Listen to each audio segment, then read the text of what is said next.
Wel, maar ben idee, so met een passion para bossa nova, anto me lesa hopi book erover e hopi informação e wak hopi video, anto me quero contar pueblo de Aruba também tiki mais de bossa nova.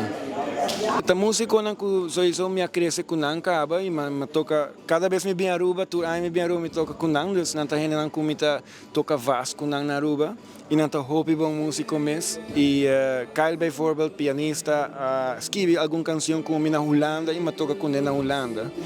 Dus e Sergio Jansen ja, me cresce com ele, basically, dus keuze dat é hopi fácil. Em 2024 me também bem com mais canção, que me também põe na rádio e me lo manda 24 horas também, claro. E não está claro eigenlijk, mas não falta final mix, então mastering.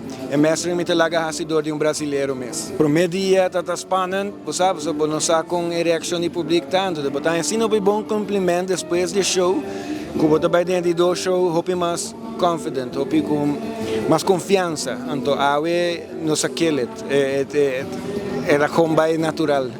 A mim não pode fazer concerto, então tá volgens script, então assim coisa sério sobre e não tá senti natural. Me quer é uma noite que tudo 100% na mesa natural. De 2024 nós vamos outro concerto aqui na Aruba, portanto de outra história, de outro país. Wel, het is een goede idee eigenlijk. Bouwak, minus sa, pero basta bij wami si in april, mei, atrobe ding aan 2024. E como é que está para incorporar dos romanos, demo história de bossa nova para o concerto aqui?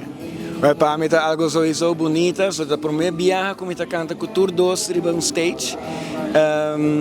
E para mim tá incrível com o tour dos domina a linguagem portuguesa também.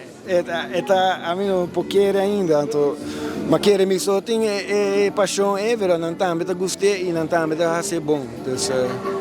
A última palavra para o amigo de Aruba, o fanático para não escutar a cantiga.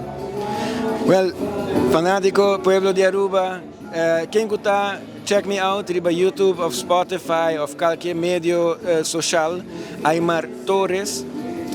Metade também da música aqui na Aruba, Aymar Mario Medendorp. Dus mijn fam tá Medendorp, pero você está como Aymar Torres como nome artístico.